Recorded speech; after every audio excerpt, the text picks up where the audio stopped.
అయోధ్యలో అంగరంగ వైభవంగా శ్రీరాముని ప్రాణప్రతిష్ఠా మహోత్సవం జరిగింది. భారతదేశంలో యావత్ ప్రజానీకం ఈ వేడుక కోసం 1000 కళ్లతో కొన్ని దశాబ్దాలుగా ఎదురుచూస్తున్నారు. జనవరి 22న ప్రధాని మోదీ చేతుల మీదుగా అంగరంగ వైభవంగా రామ్లల్లా ప్రతిష్టాపన కార్యక్రమం జరిగింది. ఈ మందిర నిర్మాణం కోసం ప్రజలే ముందుకొచ్చి స్వచ్ఛందంగా విరాళాలు అందజేశారు. ప్రజల నుండి సేకరించిన డబ్బుతో ఈ నిర్మాణం జరిగింది.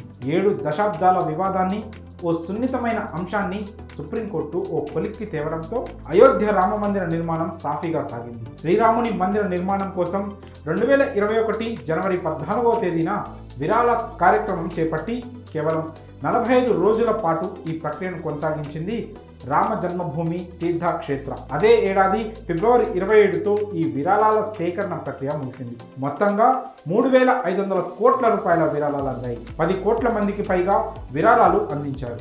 వీరిలో ఏ రాష్ట్రం నుంచి ఎంత విరాళాలు అందాయో అనే లెక్కలను ఇప్పుడు చూస్తే ఈశాన్య రాష్ట్రాలైన మణిపూర్ నుంచి 20 కోట్లు, మేఘాలయ నుంచి 8.5 కోట్లు వచ్చాయి. అరుణాచల్ ప్రదేశ్ నుంచి 4.5 కోట్లు, నాగాలాండ్ నుంచి 2.8 కోట్లు, మిజోరం నుంచి 2.1 కోటి అందాయి. ఇంకా తమిళనాడు నుంచి 85 కోట్లు రాగా కేరళ నుంచి 13 కోట్లు వచ్చాయని శ్రీరామ జన్మభూమి తీర్థక్షేత్ర ప్రధాన కార్యదర్శి చంపత్ రాయ్ వెల్లడించారు.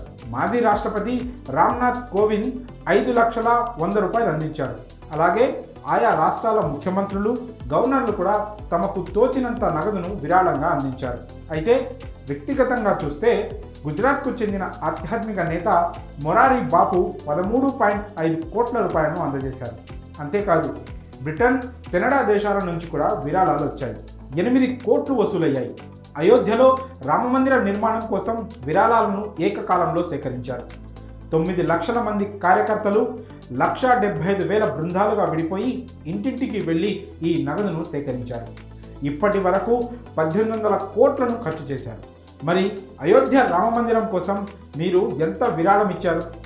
మీ ఊరిలో హైయెస్ట్ అమౌంట్ ఎంత? లాంటి వివరాలు మీకు తెలిస్తే ఆ అమౌంట్ను